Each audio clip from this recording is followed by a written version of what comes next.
How to do car insurance. Every person likes to own his or her car. When a person wants to own a car, a requisite is the insurance for it. Insurance is necessary for the vehicle to meet the expenses rising out of some unfortunate things that may happen while driving the vehicle. Knowing cheap auto insurance quotes will comes in handy in these circumstances. There are many insurance companies that offer the auto insurance.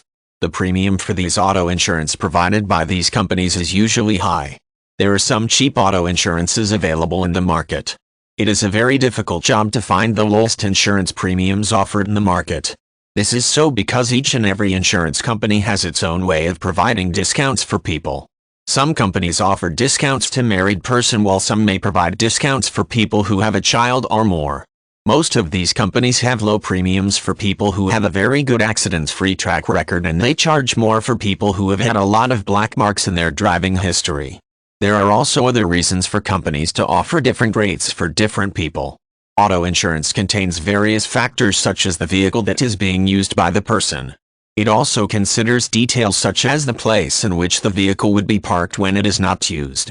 If you are a person who lives in a place where the traffic is usually very heavy, then the premium for you would be greater than other person living in a less congested area, as the chance of accidents is higher in the heavy traffic area than the less congested one. One of the ways to find the best auto insurance deal for you is to learn about the insurance plans of various companies and write them out in a paper and compare them. You should also consider your category and the discounts provided by the companies for your category.